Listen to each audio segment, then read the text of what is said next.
колку е убаво овде и сега, ова е слобода. Значи, и разноликоста носи многу новини, некогаш дури не сме свесни од колку драгоцено значење. Ќе кажем неколку примери, барем мои лични. Бев кај Богатинова, бев кај Латас, знаете дека нивните колеги пуштаа порака додека траеше интервјуто. Некои луѓе имат одредено ниво на својата слобода, некои луѓе веќе се одважиле, на кои што им симнувам капа, од кои што и учам.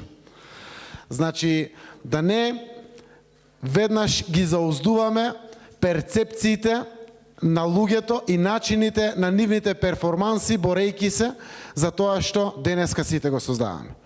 Драгоцено е тоа што го создават граѓанските организации. Таа беше причината зашто СДСМ и политичките партии ги повлековме од граѓаните за Македонија. Сите имаме свој удели во општеството и своја одговорност. Не сте свесни колку сте постигнале. Да, може и ние сме постигнале, но и граѓаните постигнале.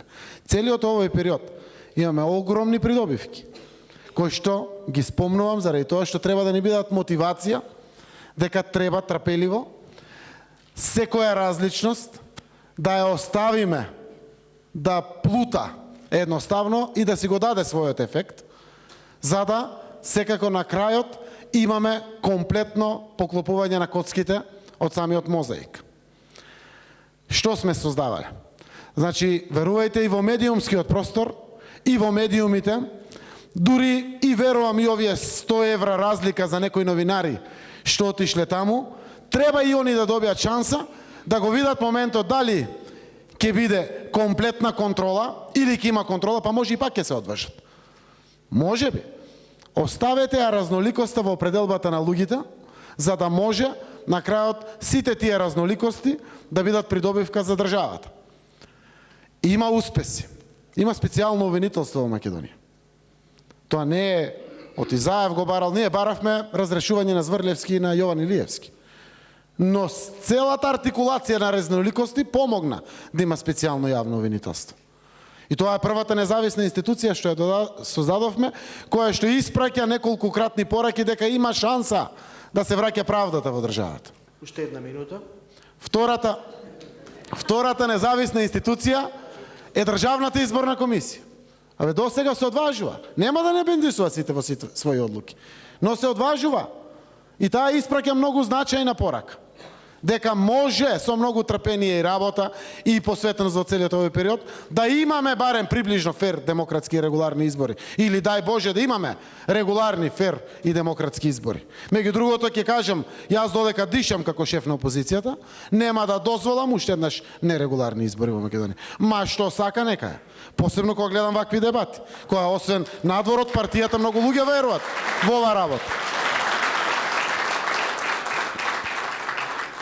Третата независна институција мора да биде АВМУ. Мора да биде. И ќе се создава таа, вака или онака, ќе се создава. Бегање од тоа нема. МРТВ исто така.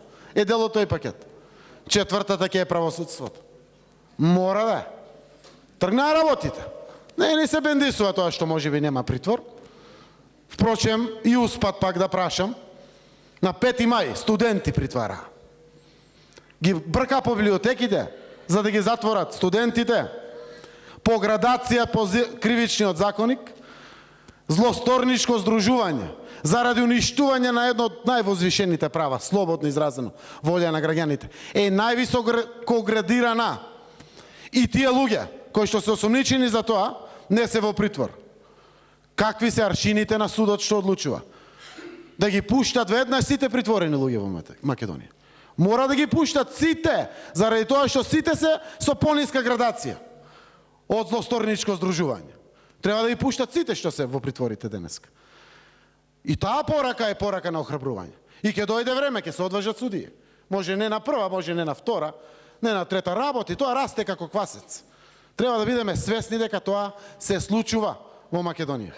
И велам, денеска сум овде да слушам, заради тоа што ниту знам дали Ханке не вика таму, дали тук има лидерска средба, но знам кај да не вика, кои се ставовите. И не само на мојата партија, не само на коалицијата, која што ја водам. Сега слушнав многу убави работи денеска, кои што ќе бидат од помош. Се надевам дека ваквите дебати ќе ги има се почесто во Македонија. Како што каже професор Најчевска, сме се повеќе. Јас денеска сум политичар тука. Сакам, може би, гори во мене некој пат да бидам граѓански активист, но мојата определба е определба во тој дел, но го користам и оваа можност на покани да бидам присутен овде, заради тоа што мора да создадеме граѓанско општество. Меѓу другото, има да ја рушите власта, оти тоа ви е задача, ако треба преку тоа да срушите прво опозицијата, ако не чини, за да ја срушите власт. Тоа е задача на граѓанскиот сектор. И треба да го работи тоа. Ние ќе гледаме да ги тргнеме канџите на политиката, од тоа што значи слободоумност, комплетна во граѓанскиот сектор, и така треба да биде. И треба да бидеме различни, може некој пат ќе бидеме еднакви во одредена цел. На 17 мај, заедно политички партии, граѓански организации беа, заврши проектот и готово. Може некој пат пак ќе бидеме заедно. Но секој има своја улога во општеството. И согласно тоа, сакам како политичар кој што ја води опозицијата, да нотирам и да биде забележен. Не можат сами политичките партии од опозицијата да извојат оваа битка. Не можат ни сами граѓанските организации. Не можат и сами високо мотивираните со љубов кон татковината новинари, интелектуалци, универзитетски професори. И сите имат своја различна цел, претпоставувам, сите имат своји начини како да ги постигнат тие своји цели, но на крајот, како што гледате, конечната цел на сите ни е еднаква. Секој на свој начин треба да си ги завршиме работите.